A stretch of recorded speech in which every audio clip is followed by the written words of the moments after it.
இன்று சித்திரை சுவாதி. சித்திரை சுவாதி என்பது நம்முடைய திருக்குறிப்பு தொண்டநாயனாருடைய குருபூசை திருநாள். திருக்குறிப்பு தொடர்தம் அடியார்க்கும் அடியேன் என்று நம்முடைய நம்பியாரூரர் போற்றுகிற சிறப்பினுடையவர் திருக்குறிப்பு தொண்டநாயனார். அவருடைய இயற்பெயர் நமக்கு தெரியவில்லை. அடியார்களுடைய குறிப்பறிந்து மனக்குறிப்பை அறிந்து அவர்களுக்கு தொண்டு செய்கின்ற அந்த சிறப்பு பெற்றமையினாலே அவர் திருக்குறிப்பு தொண்டர் என்று அழைக்கப்பெற்றார் என்பதையெல்லாம் நாம் அறிந்திருக்கிறோம். எனவே ஒரு சில மணித்துளிகளில் அவருடைய வரலாற்றை சிந்தித்துவிட்டு அவருடைய குரு பூஜை திருநாள் அதிலே அவருடைய திருவடிகளை நாம் வணங்கிவிட்டு அடுத்து நம்முடைய இன்றைய நிகழ்ச்சிக்குள் செல்லலாம். காஞ்சிபுரத்திலே ஏகாலியர் என்று சொல்லப்படுகிற துணி வெளுத்து கொடுக்கின்ற மரபிலே தோன்றியவர் நாம் இன்று சிந்திக்கிற திருக்குறிப்பு தொண்டர். சிவபெருமானிடத்து இடைவிடாத அன்புடையவர், சைவ ஒழுக்கம் தவறாமல் நின்றவர். அவருடைய தொழில்தான் துணி வெளுத்து கொடுப்பதை தவிர அவருடைய மனமெல்லாம் செவ்விய அன்பாக சிவனிடத்தும் சைவ ஒழுக்கம் தவறாமையும் நிரம்பி விளங்கின. பெருமானுடைய வழி தொண்டராக, பரம்பரையான வழி தொண்டராகவும் விளங்கினார். தன்னுடைய மனம், மொழி, மெய் மூன்றையும் பெருமானுடைய திருவடி சிந்தனையிலேயே அணிவிப்பார். சைவ மெய் புண்ணிய தொண்டர்களுடைய மனக்குறிப்பை அறிந்து அவருடைய குறையை போக்குகின்ற தன்மையினாலே திருக்குறிப்பு தொண்டர் என்னும் திருநாமமும் பெற்றார்.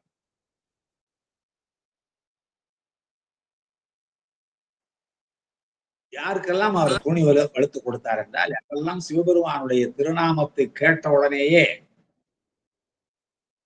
உருகுகின்றார்களோ அப்படிப்பட்ட உரைப்புடைய சிவனடியார்களுக்கு இருப்போடு துணி வெளுத்து கொடுப்பார். தன்னுடைய அடியார்களுடைய துணிகளில் இருக்கிற மாசுகளை கழிப்பது போல அந்த தொண்டு செய்வதன் வாயிலாக தன்னுடைய பிறவி பிணிக்கு காரணமாக இருக்கிற மலங்களை எல்லாம் குறைக்கின்ற போக்குகின்ற தன்மை உடையவராக விளங்கினார் திருக்குறிப்பு தொண்டர். இவருடைய தொண்டின் தன்மையை உலகத்துக்கு அறிவிப்பான் வேண்டி நம்முடைய பெருமான் அவரிடம் அடியவராக எழுந்தருளுகிறார். நல்ல குளிர்காலம், தனக்கு யாரும் துணையற்றவரை போல உடம்பெல்லாம் மெலிந்தவராக மிக அழுக்கடைந்த கந்தை ஒன்றை உடலில் சுற்றி கொண்டு சிவனடியாராக நடக்க முடியாமல் மெல்ல மெல்ல நடந்து அவருடைய இல்லம் குறுகினார். உடம்பு முழுவதும் வெந்நீர், அதுல அணிந்திருக்கிற ஆடை வெண்மையான மேகங்களுக்கு இடையே ஒரு கருமையான மேகம் படர்ந்தது போல காட்சியளிக்கின்ற ஒரு அழுக்கு துணியோடு அவர் வருகிறார். அவரை மனமகிழ்ச்சியோடு வரவேற்கிற திருக்குறிப்பு தொண்டர், உங்களுடைய கந்தையினை தாருங்கள், நான் அதனை தூய்மை செய்து தருகிறேன் என்று வேண்டுகிறார். அவர் சொல்லுகிறார், அந்த வந்த அடியவர், இப்பொழுது பகல் நேரம், என்னாலே தாங்கிக் கொள்ள முடியும், ஆனால் குளிர் வந்து விட்டால் என்னாலே தாங்க முடியாது. எனவே மாலைக்குள் இந்த கந்தையினை நீங்கள் துணித்து தரவில்லை என்றால், துவைத்து தரவில்லை என்றால், தூய்மைப்படுத்தி தரவில்லை என்றால் இந்த உயிருக்கு இடர் செய்தவராவீர் என்று சொல்லி கொடுக்கிறார். இவரும் உடனே அதை பெற்றுக் கொண்டு சென்று துவைக்க தொடங்குகிறார். அதற்கு முன்னாலே அதை ஒரு தடவை துவைக்கிறார், மிக புழுக்குகிறார். அதை புழுக்கியதற்கு பிறகு அதை துவைக்க தொடங்குகிறார். அந்த நேரம் பார்த்து பெருமானுடைய திருவருளினாலே பெரிய மழை எழுந்தது. மழையே திருவருள் தான். என்ன பொழியாய் மழையேல் ஓயம்பா வாய்ம்பா மணிவாசர், அப்படி திருவருளாலே மழை எழுந்தது. பக்கத்தில் இருக்கவங்களை கூட தெரிந்து கொள்ள முடியாத அளவுக்கு கடுமையான மழை. அந்த நிலையில் நான் என்ன செய்வேன் என்று கொஞ்சம் தடுமாறி நிற்கிறார் நம்முடைய திருக்குறிப்பு தொண்டர். மழை விடும் விடும் பார்க்கிறார், விடல. மாலை நேரம் வருகிறது. ஐயோ, இனிமேல் நம்முடைய அடியவர் தாங்க மாட்டாரே, அவருடைய உடம்பு குளிருக்கு தாங்காதே, நாம் அவருக்கு கொடுத்த இந்த உறுதிமொழியிலிருந்து தவறிவிட்டோமே, குற்றேவல் அழிந்தவா என்று வருந்தி விழுந்தார். மழை விடுவதாக தெரியவில்லை. அப்போ ஒரு முடிவுக்கு வர்றார். அதாங்க சைவத்தின்பால் கொண்ட சிவ ஒழுக்கத்தின்பால் கொண்ட உரைப்பு. சொன்ன சொல் தவறாமை. அந்த அடியவருடைய மேனி குளிரினாலே நடுங்குகின்ற அளவுக்கு நாம் தீங்கிழைத்து விட்டோம். எனவே நாம் செய்யத்தக்கது இனி இதுதான் என்று துணிந்து, தான் எப்பொழுதும் எந்த கல்லில் துணியை துவைப்பாரோ அதிலே போய் தன்னுடைய தலையை மோதி நொறுக்குவேன் என்ற உணர்வோடு மிக வேகமாக அங்கே சென்று பாறை மேலே தன்னுடைய தலையை பிடித்து மோத, அப்பொழுது பெருமான் அந்த பாறையின் மருங்கிலே வளைத்தழும்பை ஏற்றிய பெருமானுடைய மலர் கைகள் அவரை பிடித்துக் கொண்டது. அப்பொழுது அந்த மழை நின்றது, மலர் மழை பொழிந்தது. பெருமான் ஒருபடையின் மேல் நிறைந்த துணைவியோடும் மேலே தோன்றினார்.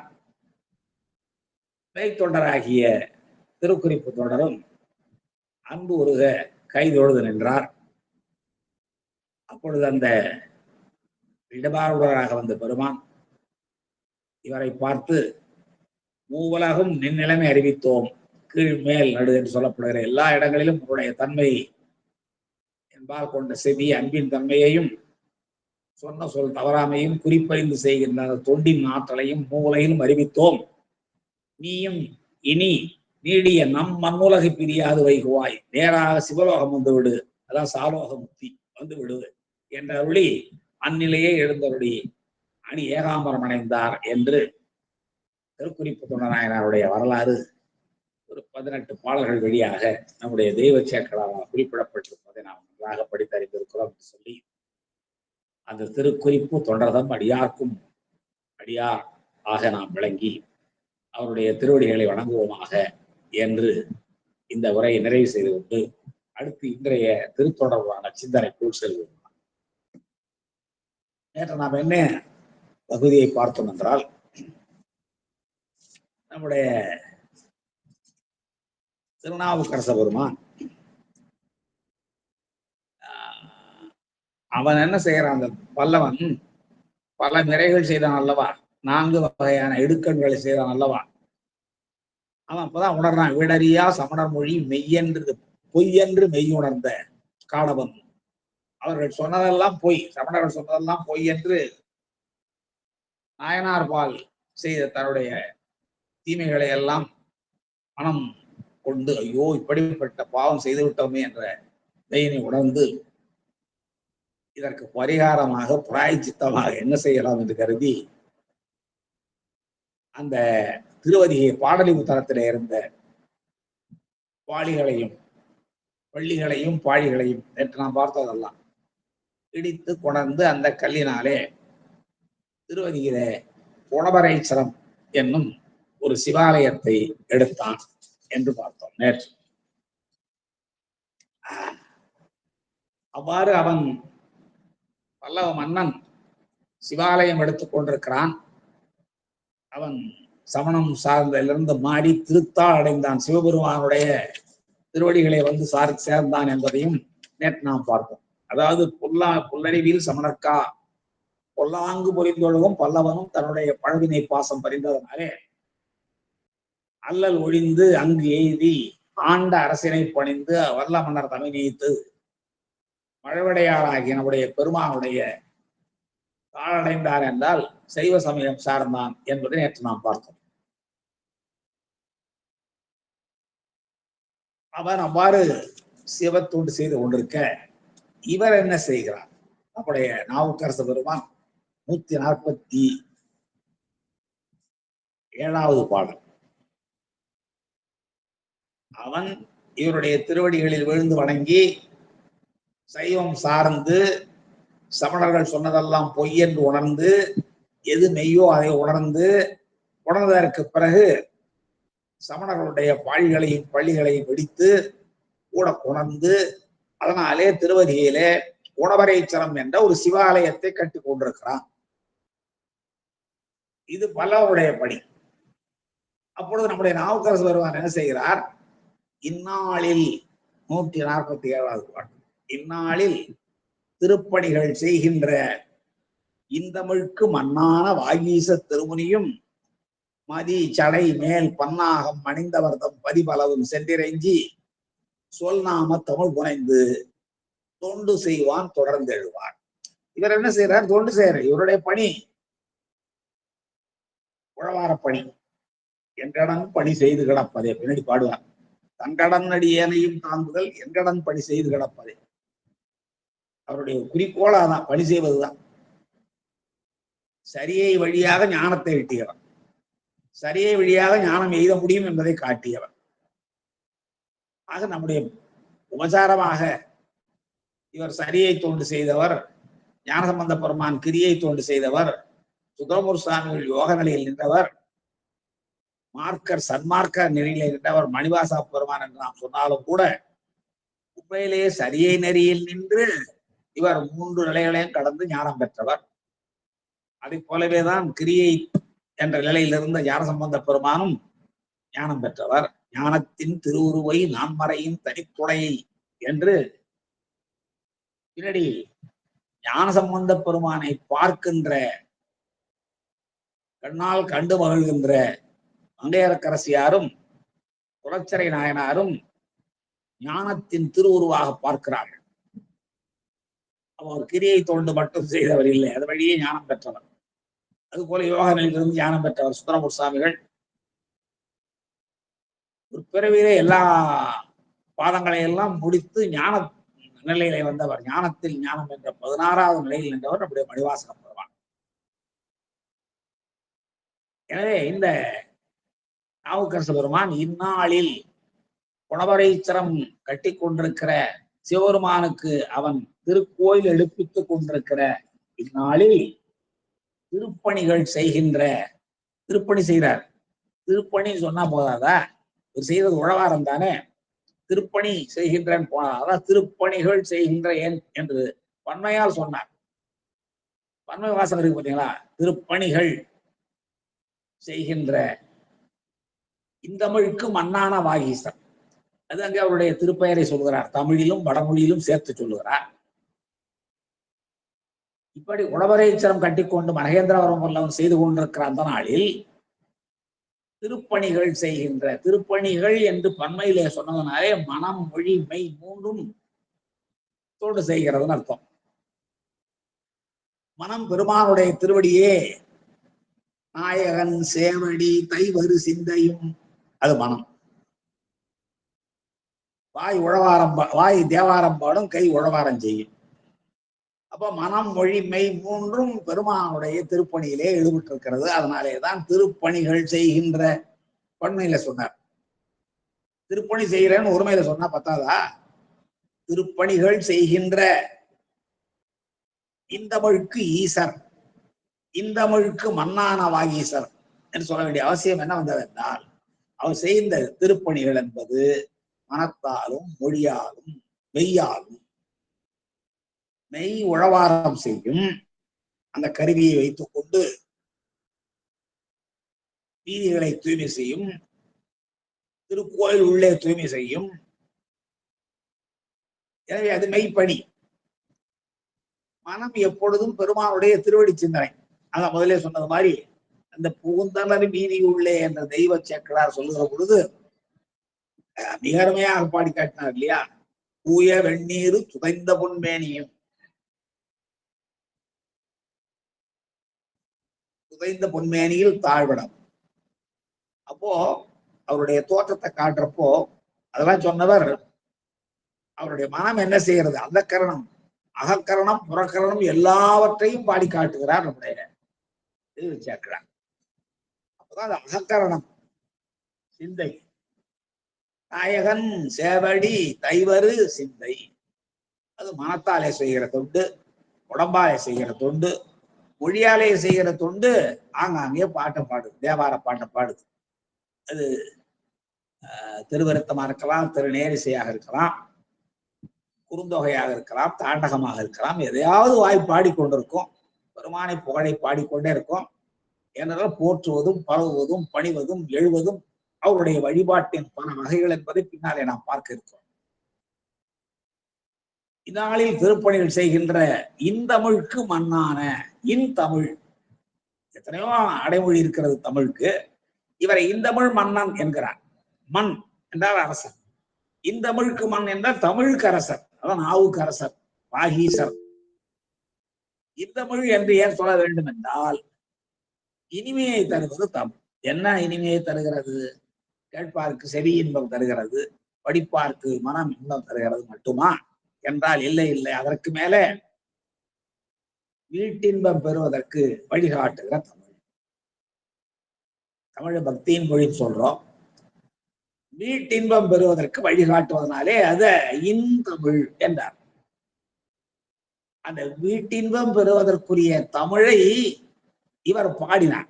இனிமையான திருமறைகளாக தேவாரமாக பாடினார். அதான் இந்த இந்தமிழுக்கு மன்னான, இந்தமிழுக்கு அரசரான வாகீச திருமுனியும். வாகீசர் என்பது பழைய பேர். திருமுனி என்றால் முற்றும் துறந்தவன், முனிதல் என்றால் வெறுத்தம், முனிவன் என்றால் வெறுத்தம், எல்லாவற்றையும் வெறுத்தம். நம்ம புராணங்களை படிக்கிற ரிஷிகளுக்கும் இங்கே நாம் பார்க்கிற முனிவர்களுக்கும் இடையே வேறுபாடு என்ன என்றால், அந்த ரிஷிகள் பத்தினி பெண்களோடு இருப்பார்கள், மனம் புரிந்து கொண்டிருப்பார்கள். அருகாவர முனிவர்கள்லாம் எடுத்துங்களேன், ரிஷி பத்தினியர் என்று சொல்லுவோம். ஆனால் இங்கே திருமுனி என்பவர் முற்றிலுமாக எல்லாவற்றையும் துறந்தவர். சாமி தான் அவருக்கு ஈன்றாளுமாய் எனக்கு எந்தையுமாய் உடன் தோன்றினராய் மூன்றாய் உலகம் படைத்துகந்தான் என் உடன் உள்ளிருக்க என்பார. அப்போ எல்லாமே இறைவன் தான் அவருக்கு, மற்ற எல்லாத்தையும் துறந்துட்டார்.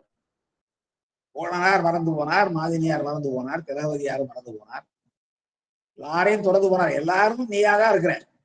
அப்பன் நீ, அம்மை நீ, அன்புடைய மாமனும் மாமியை நீ, உன்னுடைய உண்டொழும் போர் நீ, எல்லாம் நீதான். அதனால மன்னான இந்தமிழுக்கு மன்னான, வீட்டின்பத்தை பெறுவதற்கு துணை செய்கின்ற தமிழாலே பாடப்படுகின்ற திருமுறைகளுக்கு மன்னராக விளங்குகிற வாகீச திருமுனியும். வாகீசர் என்னும் பெயருடைய எல்லாவற்றையும் துறந்தவராக முடிவரும். எங்க தமிழை மட்டும் சொன்னா போதாதா, வடமொழியும் சேர்த்து சொல்லணுமாங்கிறதுக்கு நம்முடைய சிவகவிமணி ஐயா அவர்கள் ஒரு அரிய விளக்கம் தந்திருக்கிறார்கள். இது கூறியது கூட ஆகாதா? இந்த தமிழுக்கு ஈசன் சொன்னா போதாதா? இந்த தமிழுக்கு மன்னன் சொன்னால் போதாதா? அதற்கு மேலும் வாகீசர் திருமுனி என்று அந்த பெயரை மீண்டும் சொல்ல வேண்டுமா என்றால், அது கூறியது பொருளாகவே தமிழ்ல வருமே, அது ஒரு குற்றம் இல்லையா என்றால் இல்லை இல்லை என்பதற்கு எடுத்துக்காட்டாக சிவஞான போதத்தினுடைய 4ஆம் சூத்திரத்துக்கு 2ஆம் அதிகரணம் உரை எழுதிய நம்முடைய மாத சிவஞான சுவாமிகள் அங்கே என்ன எழுதுகிறார்? மலத்தினது இலக்கணம், மலங்களினுடைய இலக்கணத்தை எழுதுறார். அப்போ வடமொழியில அதை சொல்றாருன்னா ஞான திரோதகமாய் என்றார். ஞான திரோதகம் என்றால் என்ன? நம்ம குழப்பம் வரும் இல்லைங்களா? வடமொழியில சொல்றதுனால அது தமிழ்படுத்தி மறைத்து கொண்டு நிற்றால், மறைத்து கொண்டு நிற்பதனால். அப்ப ஞான துரோதகம் என்றாலும் மறைத்து கொண்டு நிற்றாலும் பொருள் ஒன்றுதான். 2 தடவை சொல்றாரு சிவஞான சுவாமிகள் என்றால், ஒன்று புரியவில்லை என்றால் தெளிவுபடுத்துவதற்காக தமிழில் சொல்கிறார். அது எப்படி அங்கே கூறியது குரலாகாதோ அதை போலவே இங்கே இந்தமிழுக்கு மன்னான வாகீச திருமுனியும் என்று தமிழிலும் வடமொழியிலும் அவருடைய திருப்பெயரை சொன்னது கூறியது பொருளாகாது என்பதை உணர்த்துகிறார் நம்முடைய சிவகவிமணி ஐயா அவர்கள். சரிங்க, இப்படிப்பட்ட சிந்தனைகளை எல்லாம் நம்முடைய உரையாசிரியர்கள் தான் தருவார்.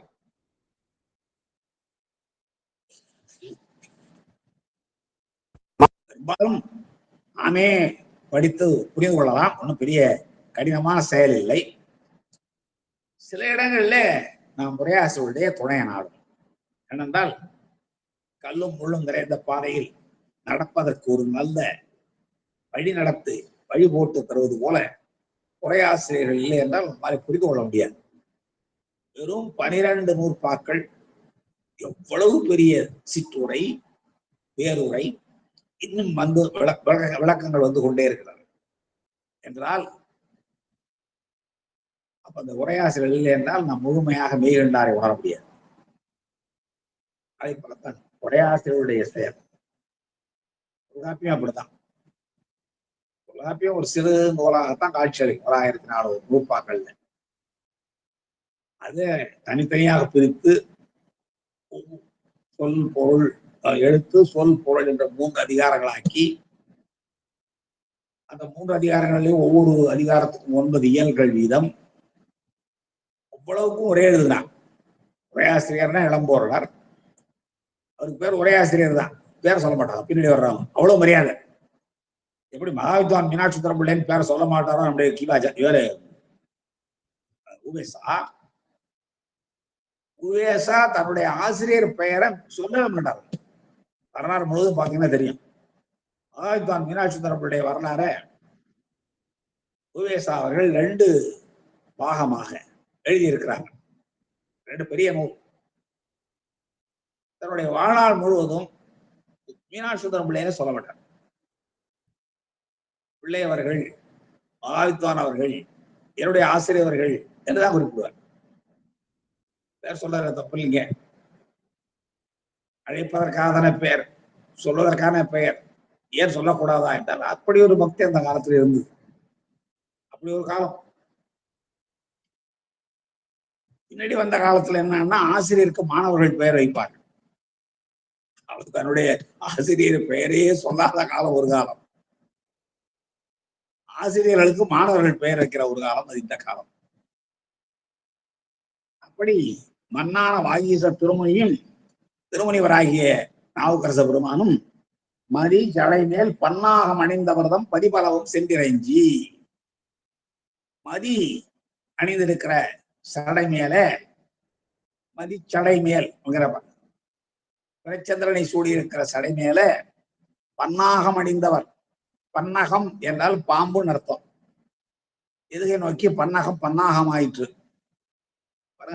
இந்நாளில் மன்னான சொன்னாமம் என்று முதற்சீர் நெடில வர்றதுனால பன்னகம் என்றால் ஓசை கட்டு போகும். அதனால எதுகை நோக்கி பன்னகம் என்ற பாம்பின் பெயர் பன்னாகம் என்று ஆயிற்று. இந்நாளில் மன்னான வாகீச திருமுனியும் மதிச்சடை மேல் பன்னாகம் அணிந்தவர்தம்.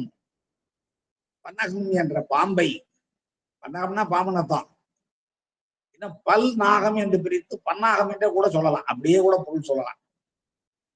பன்னகம் என்ற சொல்லுக்கு பாம்பு என்று பொருள். பல்லை உடைய விஷப்பல்லை உடைய நாகம் என்றால் பல் நாகம் என்றே பொருள் கொள்ளலாம். அப்படியும் சொல்லலாம்.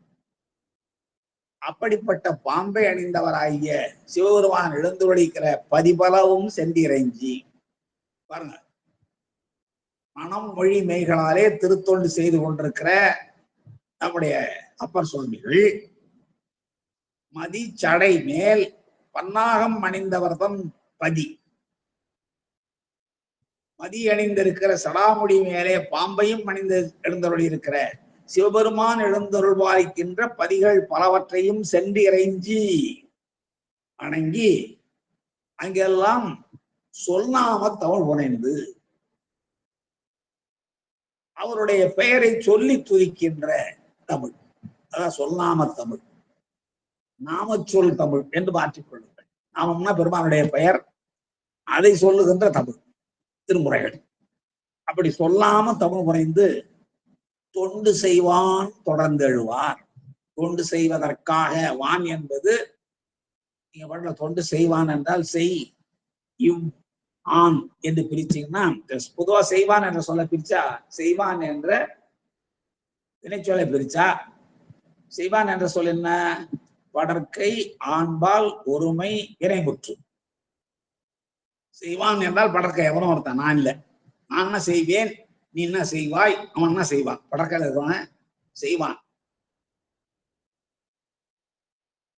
அது எப்படி பிரிக்கணும்? செய் கூட்டல் இவ் கூட்டல் ஆண்னு பிரிக்கணும்.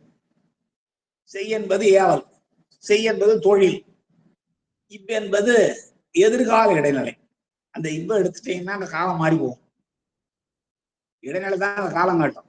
தமிழ் கொஞ்சம் தெரிஞ்சுக்குவோம். அந்த இவ்வ எடுத்துட்டு அந்த இடத்துல கிரு போடுங்களேன், செய்கிறான் ஆயிடும், நிகழ்காலம் ஆயிடும். அந்த இவ் என்ற எதிர்காலத்தை எடுத்துட்டு, எதிர்கால இடைநிலை எடுத்துட்டு அந்த இடத்துல கிரு என்று சொல்லப்பட்டா செய்கிறான் நிகழ்காலம் ஆயிடும். இத்து போட்டு பாருங்களேன், செய்தான் என்று இறதாலம் ஆயிடும். அந்த ஒரே எழுத்து தாங்க. இடைநிலை தான் காலம் காட்டும். ஒரு வினை சொல்லுல இடைநிலை தான் காலம் காட்டும். பகுதி, விகுதி, இடைநிலை, சாரியை, சந்தி, விகாரம் ஆறினும் முன் ஏற்ப முடியும் எப்பதங்களும் என்பது நன்னூல் சூத்திரம். ஒரு வினை சொல்ல இப்படி பிரிக்கலாம். பகுதி, விகுதி, இடைநிலை, சாரியை, சந்தி, விகாரம் பிரிக்கலாம். பகுதி எல்லாம் ஏவலா இருக்கும். இடைநிலை காலம் காட்டும். செய் இவ்வான் அப்படின்னா செய்வான் அர்த்தம். செய் கிரு ஆண், செய்கிறான் அர்த்தம். செய்யான் என்றான் அப்படி கூட பிரிக்கலாம். செய் ஆண் என்று ஆண், அது நிகழ்காலம் தான். செய்தான், செய் இத்தான் இறந்தான். ஆனா அந்த படற்கை ஆண்பால் ஒருமை வினைமுற்று சொல் இல்லை. இது நான் சொன்ன இலக்கணம் இல்லை. இது என்னன்னா, நாவுக்கரசர் போய் அவன் சொல்லுவாரா, எந்த அடியாரையாவது சொல்லுவாரா? அப்படி தெய்வ சேர்க்கிறார். தொண்டு செய்வான், தொண்டு செய்வதற்காக, அது வானிற்று வினையச்சம். வாய்பாடுல செய்வான், செய்து, செய்வு, செய்ய வாய்பாடுகள் இருப்பது போல வான், பான், பாக்கு என்ற 3 வாய்பாடுகள் உண்டு. அதுல செய்வான் என்றால் செய்வதற்காக என்று பொருள். பாருங்க, சொல்லாம தவறு குறைந்து பதிவளவும் இறைஞ்சி, அது என்னென்ன பதிகளுக்கு பின்னாடி வரப்போகுது. அப்படி பதிகளெல்லாம் வணங்கி அங்கே பெருமானுடைய நாமத்தை சொல்லுகின்ற இந்தமிழ் கவிதைகளை பாடி தமிழ் புனைந்து தொண்டு செய்வான், தொண்டு செய்வதற்காக தேவாரமும் பாடி உழவாரமும் செய்து அவ்வாறு தொண்டு செய்வதற்காக தொடர்ந்து எழுவார். தொடர்ந்து எழுவார். தொண்டு செய்தல் என்பது தொடர்ச்சியா நடக்கும். நம்ம நண்பர்கள்லாம் எடுத்துங்களேன், அமைப்பாளர் செல்வம் இருக்கிறாரு, சிவச்சுடராசிரியர் தட்சிணாமூர்த்தி இருக்கிறாரு. உங்களுடைய 30 நாள் பணி என்னன்னா, குடும்பம்லாம் உங்களுக்கு கவலையே இல்லை. அதை அவங்கவுங்க பார்த்துக்க வேண்டியதான், அவங்களுடைய மனைவி மக்கள்லாம். இவங்க முழு தொண்டும் சிவ தொண்டு செய்கிறது தான். வெளியூர்ல இருந்து நண்பர்கள் வர்றாங்களா, அவங்கள தங்க வைப்போமா, அவங்களுக்கு சாப்பாடு போடுவோமா, அவங்களுக்கு அடுத்த வேலைக்கு எங்க சாப்பாடு அனுப்புவோம் என்று நம்முடைய தட்சிணாமூர்த்தி பார்த்தீங்கன்னா அதான் செஞ்சுக்கிட்டே இருப்பாரு. நான் பார்த்தோன்னே அவரை எங்க இன்று யார் வந்தா, எந்த ஊருக்கு போனீங்க, எந்த ஊர்ல நண்பர்கள் வந்தார்கள், எங்க தங்க வச்சிருந்தீங்க, அது போல நம்முடைய அமைப்பாளர் செல்வத்தை எடுத்துட்டா அவருக்கு என்ன, நீங்க 3 திருக்கோயில்கள்ல சித்தர்காடுல இருக்கிற திருக்கோயில், மூலர் திருக்கோயில், சோழம்பேட்டையில இருக்கிற அழகியநாதர் கோயில், இந்த கோயில் எல்லாவற்றிலையும் புத்தோதல் செய்வது, திருத்தொண்டு செய்வது, திருப்பணி செய்வது, உழவார தொண்டு செய்வது, இதான் பணி. அதாங்க தொடர்ந்து செய்யறது. திருத்தொண்டுங்கிறது ஏதோ ஒரு வாரத்துல ஞாயிற்றுக்கிழமை செய்யலாம், இல்ல வேற ஏதாவது விழா காலங்கள்ல செய்ய, விழா காலங்கள்ல இவங்க சிறப்பா செய்வாங்க, அது வேற விஷயம். திருமணங்கள்ல எல்லாம் குரு பூஜை வருதுன்னா ஒரு 2-3 வாரங்களுக்கு தொடர்ந்து சென்று அங்க திருமணங்கள்ல பணி செய்வார்கள், தொண்டு செய்வார்கள். அது தர்மயாதீன படத்திலும் சரி, திருவாவூரை திருமணத்திலும் சரி இவர்கள் தொண்டு செய்வாங்க, போவாங்க. அன்பர்களோடு சென்று சில நாட்கள் தொண்டு செய்வார்கள். அது சிறப்பான செயல். அதோட எப்பொழுது பார்த்தாலும் உங்களுடைய பணி தொண்டு செய்வது தான். அதனாலதான் இவர் நாவுக்கரசர் பணி எப்படி சொன்னார், எங்கடன் பணி செய்து கிடப்பதே, என் பணி தாயா எப்பவும் தொண்டு செய்வது தான். சரிங்க, தொண்டு செய்யாம விட்டால் என்ன, இறைவனுடைய பெருமையை பேசாத நாளெல்லாம் பிறவானாலே. ஒரு 5 எழுத்து மந்திரத்தை பாடுவார் இல்லைங்களா நனிப்பள்ளியில, துஞ்சிருள் காலை மாலை தொடர்ச்சியை மறந்திராதே.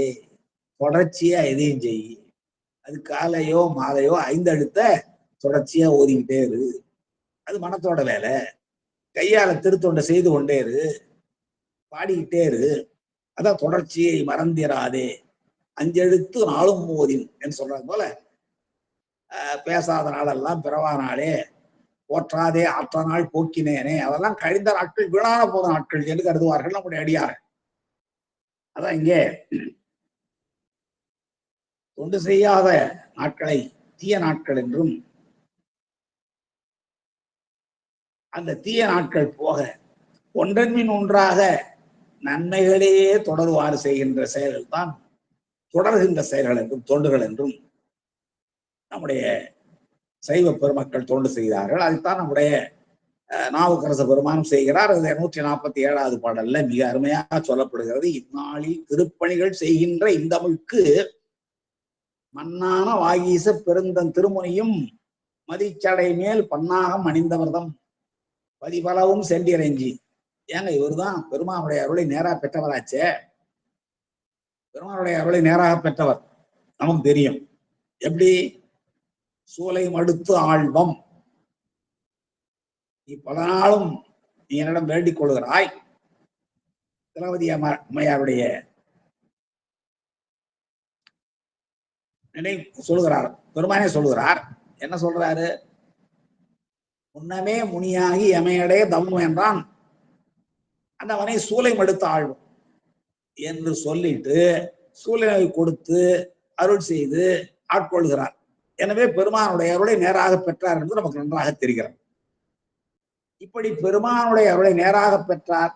அங்க அதுக்கு பிறகு நீர்த்தரையில் இட்டார்கள், மாசில் வீணை பாடி ஓய்ந்தார்,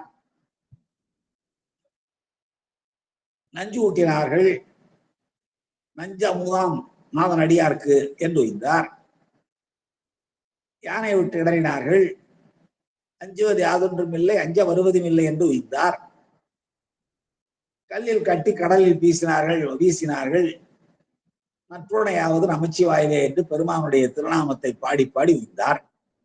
அப்போ இந்த செயல்கள் எல்லாம் பெருமானுடைய அருள் இல்லாமல் நடைபெறல, பெருமானுடைய அருளை பெற்றுதானே நடந்திருக்கிறது. அப்படிப்பட்டவர் எல்லா கோயிலும் ஏன் போகணும்? பதிபலவும் சென்றிறைஞ்சி ஏன் போகணும்? அதான் நம்ம சைவத்தினுடைய அடைந்தோர் தன்மையினுடைய உயர்ந்த நிலையாக சிவஞான போதம் என்ன சொல்லுகிறது?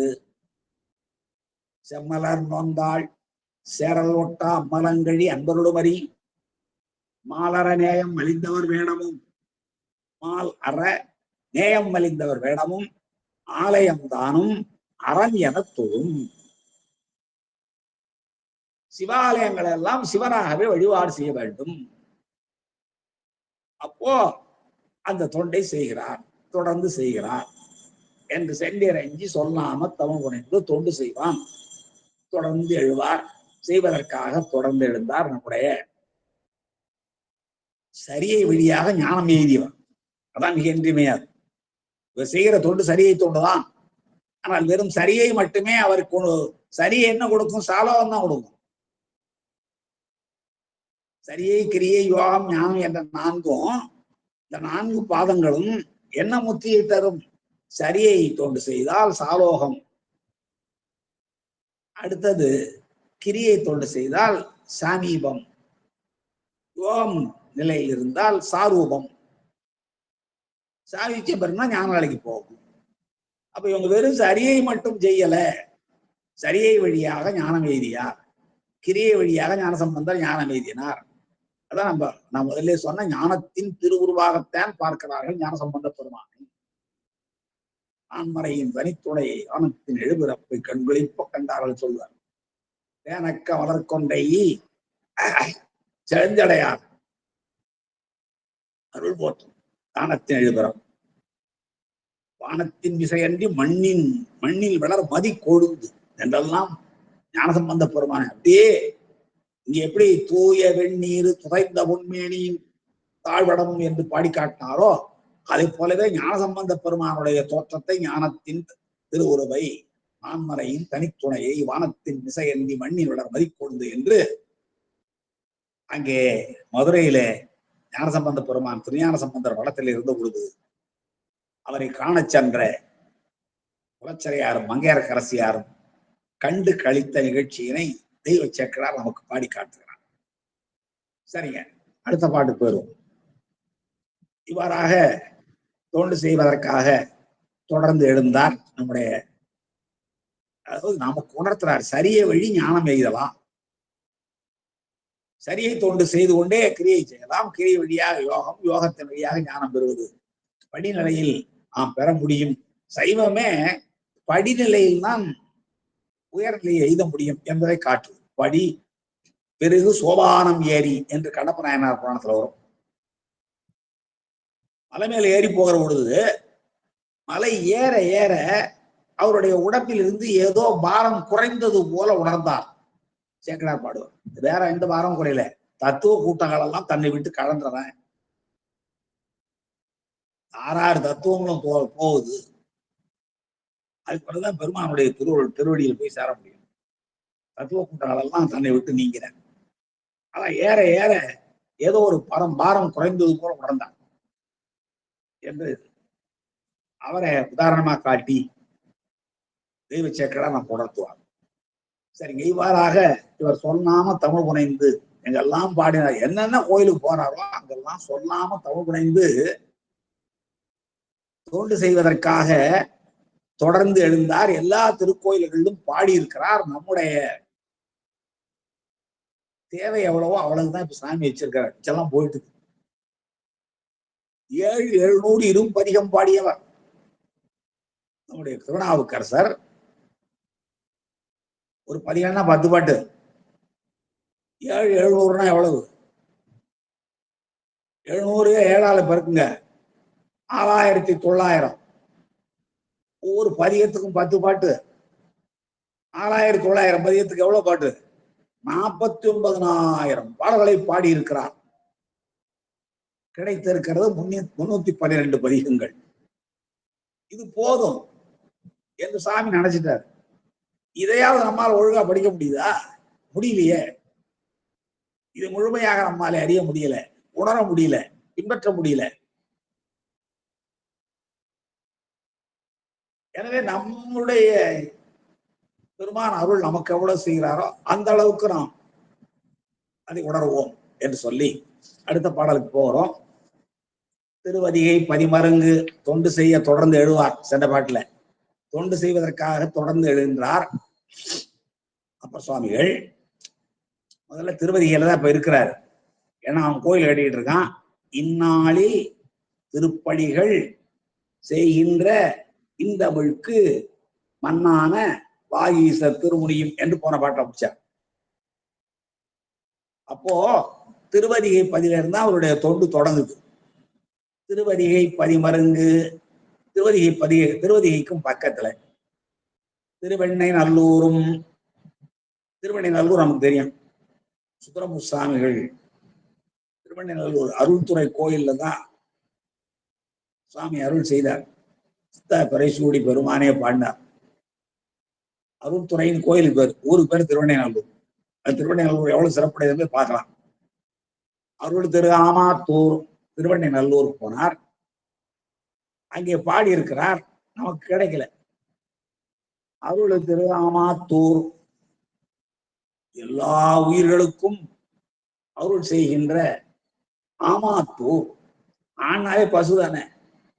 வெளிப்படையா பார்க்கிற பொழுது தலபுராணத்தின் வழியாக அந்த திருத்தலத்தில பசுக்களுக்கு உதவினார். பெருமான் கொம்ப கொடுக்கிறார். காமதேன பசுவும் அந்தியம் பெருமானும் பகை விலங்குகளிடமிருந்து தங்களை காத்துக் கொள்வதற்கு பெருமானிடம் கொம்பை வேண்டுகின்றன. அவரும் வழங்குகிறார். கோமாதுருபுரம் என்று வடமொழியில் இருக்கு பேர்.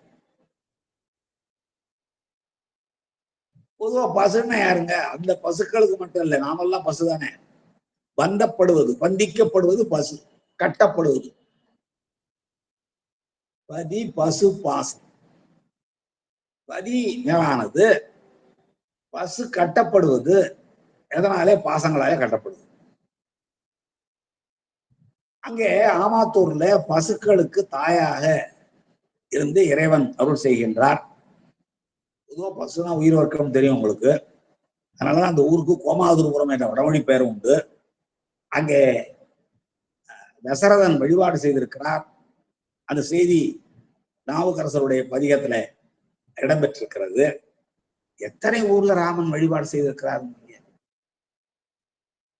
திருசாத்தானம், திரு ராமேஸ்வரம், திரு ராமநாதீஸ்வரம், இந்த திருக்கோயில் திரு ஆமாத்தூர், பல இடங்களிலே பெருமானுடைய அருளை பெறுவதற்கு ராமபிரான் வழிபாடு செய்திருக்கிறார் என்பதை நம்முடைய திருமுறை பல இடங்களிலே காட்டுகிறது.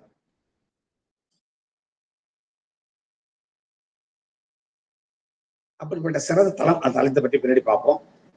திருவண்ணைநல்லூரும் அருள் திரு ஆமாத்தூர், திருக்கோவலூர் எல்லாம் பக்கத்துல திருவதிக்கு அண்மையில இருக்கிற தலங்கள். அதெல்லாம் திருக்கோவலூர் அந்தகாசுரனை சம்ஹாரம் செய்த சூலத்தில் குத்தி தூக்கி வந்த அட்டவீரண்டு தலங்களில் ஒன்று திருக்கோவலூர். திருக்கோவலூர் முதலா மறுதிரு பதிவிரவும். இவ்வளவு மட்டும் இல்ல, இன்னும் பல பதிகளும் அங்கெல்லாம் பாடி இருக்கிற பாடலாம் அவன் கிடைக்கல. அது இடையாறுன்னு ஒரு ஊர் பக்கத்துல இருக்கு, திருவண்ணூர் பக்கத்துல இடையாறு.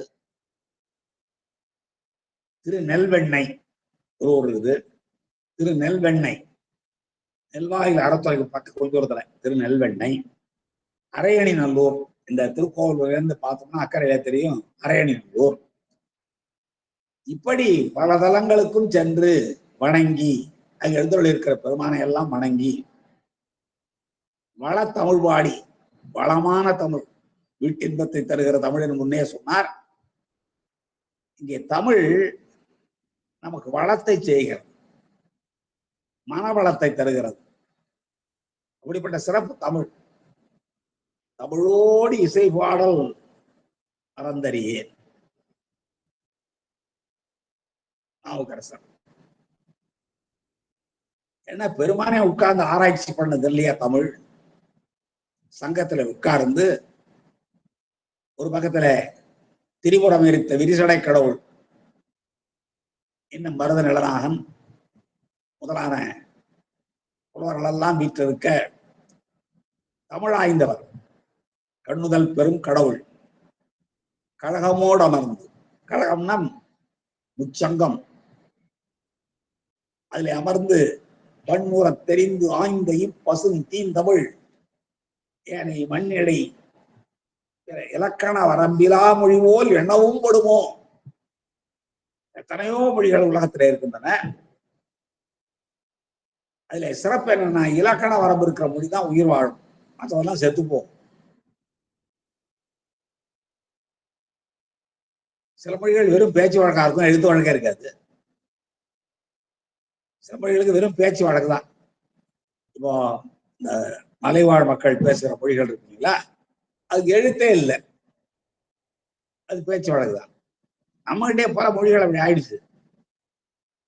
கன்னடமும் கலிதெலுங்கும் கவின் மலையாளமும் துளுவும் உன்முதரத்து உதித்தெழுந்து ஒன்று போல ஆயிடினும் என்று நம்முடைய பேராசிரியர் சுதரனார் பாடுவார். உன் சீரழமை திறம்பி வந்து செயல் மறந்து வாழ்த்துவே என்று பாடுவார்.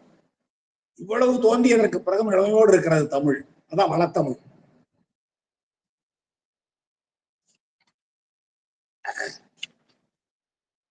திருவதிகை பதிமறந்து திருவெண்ணை நல்லூரும் அருளும் திரு ஆமாத்தூர். பசுக்களுக்கெல்லாம் அருள் செய்கின்ற, ஆன்மாக்களுக்கெல்லாம் ஈடேற்றுவதற்கு அருள் செய்கின்ற, ஆன்மாக்களுடைய முக்குற்றங்களையும் போக்குகின்ற, அதற்கு அருள் செய்கின்ற பெருமானுடைய அருள் இல்லைன்னா அதெல்லாம் போகாது.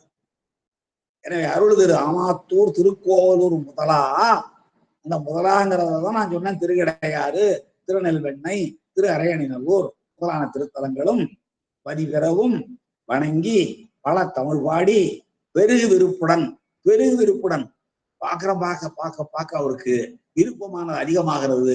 ஒவ்வொரு தலத்திலேயும் இறைவனை வழிபடுகிறார். அந்த தலங்களினுடைய இறைவனுடைய பெருமையை பரவுகிறார், போற்றுகிறார், பாடுகிறார்.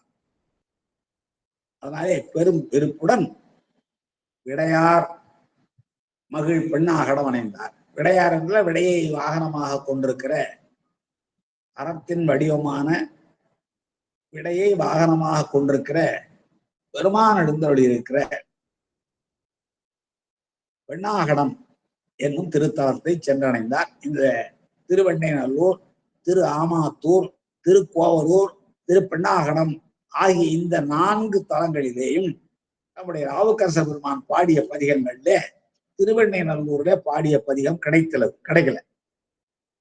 திரு ஆமாத்தூர்ல 2 பதிகம் கிடைத்திருக்கிறது. ஒன்று திருக்குறுந்தொகையிலே ஒன்றும், திரு தாண்டகத்திலே ஒன்றும்.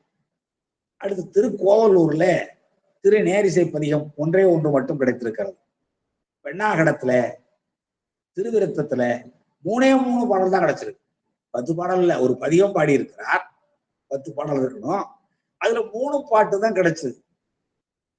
அந்த 3 பாட்டு மிக மிக மிக இன்றியமையாத பாடல்கள். 3 பாட்டிலையும் 3 விண்ணப்பங்களை வைக்கிறார். பாருங்க, சாமி எவ்வளவு உங்களுக்கு தேவையோ அவ்வளவு இப்பொழுது கிடைத்திருக்கிறது என்று சொன்னார்னா, நாவுக்கரசர் அங்கே பதிகம் பாடுறாரு. அந்த பதிகத்துல 3 விண்ணப்பம் வைக்கிறார். அந்த 3 விண்ணப்பம் வைத்த பாட்டு மட்டும் நமக்கு கிடைச்சிருக்கு. ஒரு விண்ணப்பத்துல சூலத்தை பொறிப்பாயாக. இன்னொரு விண்ணப்பத்துல உன்னுடைய திருவடி திருநீரை எனக்கு பூசு. இன்னொரு விண்ணப்பத்துல விடை சின்னம், இலச்சினை, ரிஷபத்தை மேல பொறி என்று 3 விண்ணப்பங்களை வைக்கிறார். அந்த 3 பாடல்கள் மட்டும் கிடைத்திருக்கின்றன. அதுதான் நம்முடைய தெய்வ சேக்கரார் பாடல். சரிங்க. இப்போ பெண்ணாகடம் அடைந்த அது முதல்ல நம்ம என்ன பண்ணிடணும், மூர்த்தி தளம் தீர்த்தம் முறையாய் தொடங்கினருக்கு ஒரு வார்த்தை சொல்ல சற்குருவும் வாய்க்கும் அல்லவா.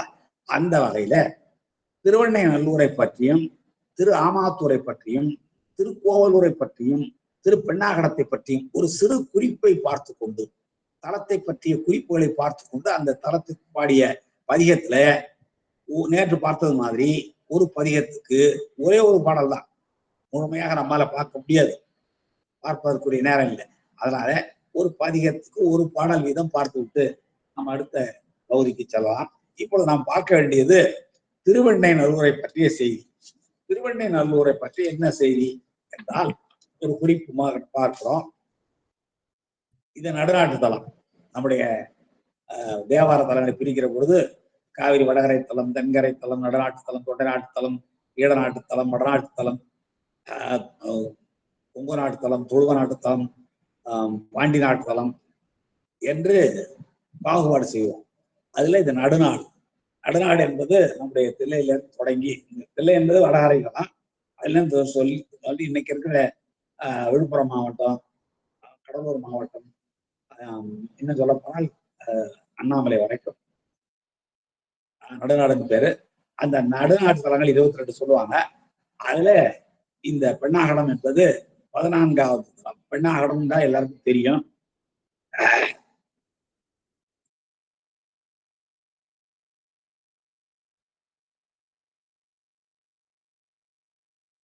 நம்முடைய நாம் முன்பே சொன்னது போல ஆரூரரை ஆட்கொண்ட அருள்துறை என்னும் திருத்தலம் இங்கே இருக்கிறது.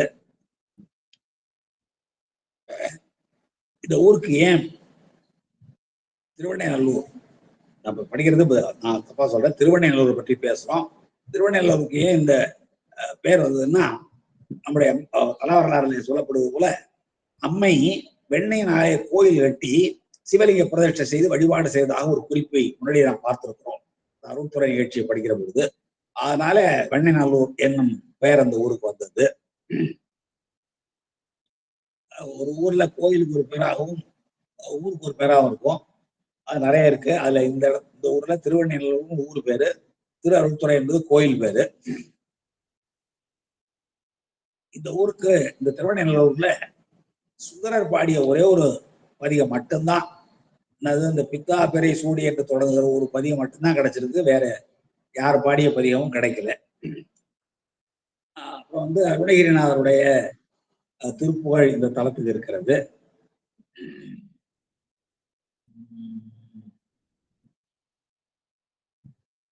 மெய்கண்டாருடைய சமாதி இந்த ஊர்ல வடக்கு வீதியின் கோடியில் இருக்கிறது.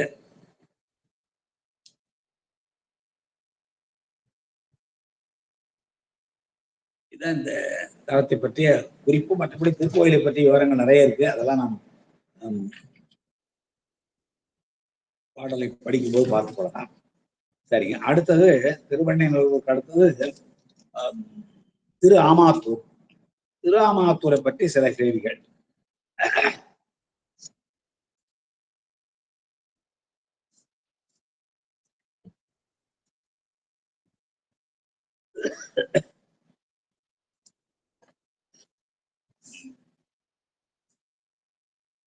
இதுவும் நடுநாட்டு தலம் தான். 21வது தலம். இங்கதான் நம்ம முன்னாடியே சொல்லுவோம், நந்தியம் பெருமான் நந்தியும் காமதேனுவும் இறைவனை வழிபட்டு கொம்புகளை பெற்ற தலம். கோமாதுருபுரம் என்ற வடமொழி பெயர். இது பண்ணையாற்றிலிருந்து பெறுகிற பம்பை ஆற்றின் கரையில் இருக்கிற ஊர். ராமன் வழிபாடு செய்து சிறப்பு பெற்ற தலம். இந்த தலம் மூவரும் பாடல் பெற்றது. திருவாமாத்தூர்ல சுதர்புசாமிகளுடைய அருமையான பதிகம் திருவாமாத்தூர்ல பாடியிருக்கிறார். மூவர் பாடல் பெற்றது. இதுல என்ன விஷயம்னா, விழுப்புரத்தை பக்கத்துல தான் இருக்கு ஊரு. எதிரே சாலைக்கு அந்த பக்கத்துல இந்த பக்கத்துலயும் இருக்கும் சுவாமி கோயிலும் அம்பாள் கோயிலும். அப்படிப்பட்ட ஒரு சிறப்புடையது இந்த திருத்தலம்.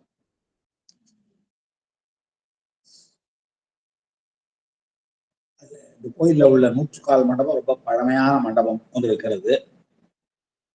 இங்க ஒரு வட்டப்பாறை அம்மன் சன்னதி. வட்டப்பாறை அம்மன் சன்னதியில கூட பார்த்துக்கலாம் அந்த திருவொற்றியூர்ல. அது கூட இங்கேயும் ஒரு வட்டப்பாறை சன்னதி ரொம்ப பிரசித்தமாக விளங்குகிறது.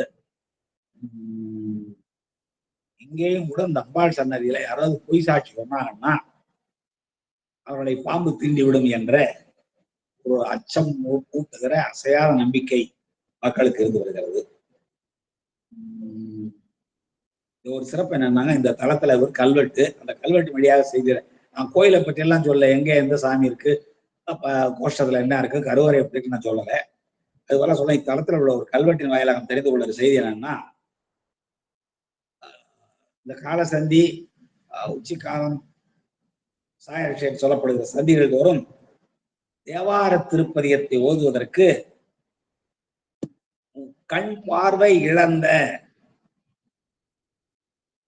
ஓதுவார்களை நியமித்து ஆதரித்த ஒரு அரிய செய்தி இங்க இருக்கிற கல்வெட்டின் வாயிலாக தெரியுது. அது தேவாரம் பாடி இருக்கிறாங்க, அவர்கள் கண்பார்வையற்றவர்களாக இருந்திருக்கிறாங்க. அந்த மாற்றுத்திறனாளிகளாக இருக்கிற அவர்களுக்கு திருக்கோயிலே தேவார விண்ணப்பம் செய்கின்ற பணியில் அவர்களை நியமித்திருக்கிறதாக கல்வெட்டு கூறுகிறது. அப்புறம் இந்த வண்ணச்சாரவம் தண்டபாணி சுவாமிகளை பற்றி எல்லாருக்கும் தெரியும். அவர் இந்த தளத்தில் தான் கோயில் சற்று தள்ளி அவருடைய சமாதி ஒரு அமைதியான இடத்தில் இருக்கிறது என்பது இந்த திரு ஆமாத்தூர் பற்றிய செய்திகள். அடுத்து திரு ஆமாத்தூருக்கு பிறகு திருக்கோவலூர், அது அட்ட வீரன் தலங்கள்ல ஒன்று. இதுவும் நடுநாட்டு தலம் தான். திருவண்ணாமலையிலிருந்து கிழக்க ஒரு 35 கிலோமீட்டர் தூரத்தில் இருக்கு. அந்தகாசுரனை சம்ஹாரம் செய்த தலம். கீழூர் மேலூர் 2 பகுதியா இருக்கும், பாத்தீங்கன்னா தெரியும். கீழூர் பகுதியில தான்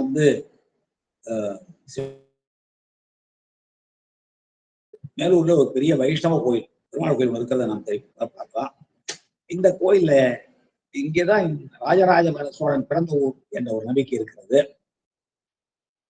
ராஜா சோழனுடைய தமக்கை குந்தவை சுவாமிக்கு பொன்பு வழங்கியதோடு சன்னதியில் திருவிளக்கு ஏற்றுவதற்கு நிறைய ஆடுகளை எல்லாம் கொடுத்த செய்தி கல்வெட்டாலே அறிகிறோம். இது தென்பெண்ணை ஆற்றினுடைய தென்கரையிலே உள்ள தலம். நம்முடைய மெய்ப்பொருள் நாயனார் ஆண்ட தலம் திருக்கோவலூர். மெய்ப்பொருள் நாயனார் ஆண்ட பெரியவங்களுக்கு. அப்புறம் மலையமான் திருமுடிக்காரி என்ற ஒரு மன்னன் ஆண்ட போதுதான் கபிலர் அங்கவை சங்கவை என்ற பாரி மகளிரை கொண்டு வந்து அந்த திருமுடிக்காரிக்கு மனம் செய்வித்து அதற்கு பிறகு வடக்கிருந்து அவர் உயிர் துறந்த செய்தியை நாம் புறநாட்டு பாடல் வழியாக அறிகிறோம். அந்த ஊர்ல கபிலர் குகை என்ற ஒரு பகுதியும் இருப்பதை, ஒரு சிறு குண்டு இருப்பதை இன்னும் நாம் காணலாம். இப்படி பல சிறப்புகளை உடையது இந்த திரு ஆமாத்தூர் என்னும் தலம். அடுத்து திருப்பெண்ணாகடம். அந்த திருப்பெண்ணாகடம் என்ற தலத்தை பார்க்கிறப்போ பெண் கடம் என்று மூன்றாக பிரித்துக் கொள்ள வேண்டும்.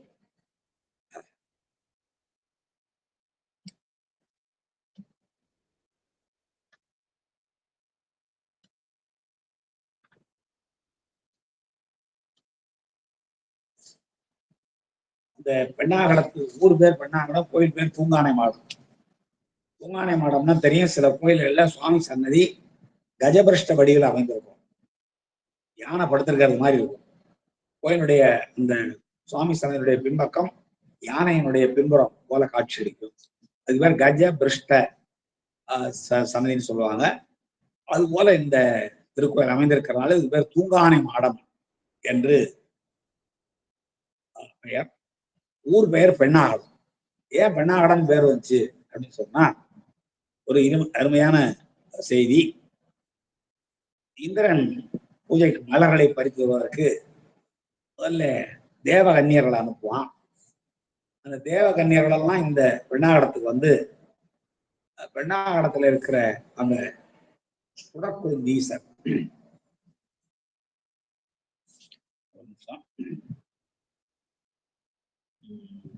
இறைவன் பேர் சுடற்குழுந்தீசர், இறைவி பேர் பழைய ஆமோதரம்பாள் அல்லது கடந்தை நாயகின் பேர். அந்த பெருமானுடைய அருள் வீச்சினாலே இங்கே மலர் கொய்ய வந்த பெண்கள் இங்கேயே தங்கி விடுகிறார்கள்.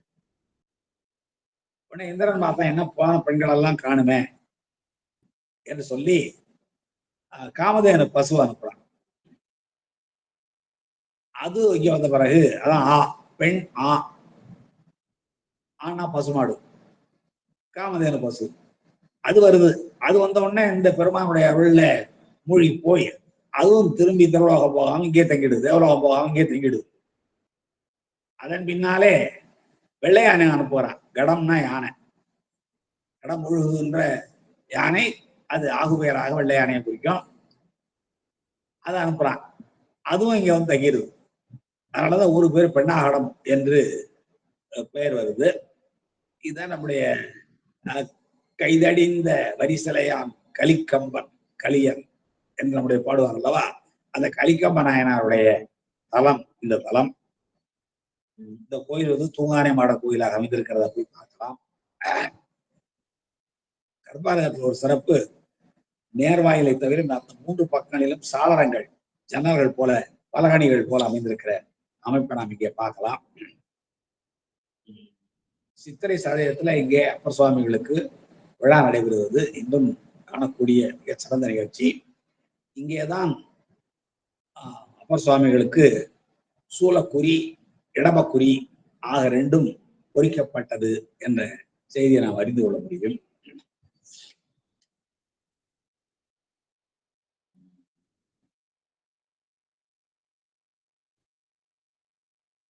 இது கடந்தை நகர் என்ற ஒரு பெயர் உண்டு. கடந்தையர்கள் பலர் வாழ்ந்தனாலே கடந்தை என்ற பெயர் வந்து சொல்லுவாங்க. இப்படி பல சிறப்புகளை உடையது இந்த பெண்ணாகடம் தூங்கானை மாட திருக்கோயில். அங்கே நம்முடைய நாவுக்கரசர் பாடிய பதியத்துல ஒரு 3 பாடல்கள் கிடைத்திருக்கின்றன.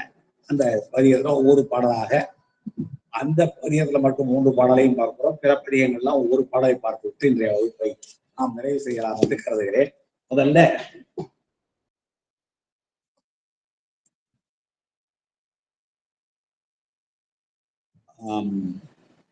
திருவண்ணூர்ல பதியம் கிடைக்கல. அடுத்து திரு ஆமாத்தூர். ஆமாத்தூர்ல ரொம்ப அருமையான பதிகம் பாடியிருக்கிறார் நம்முடைய அப்பர் சுவாமிகள். திருக்குறுந்தொகையும் திரு தாண்டகமும் பாடியிருக்கிறாரு. திருக்குறுந்தொகையை பார்க்கிறப்போ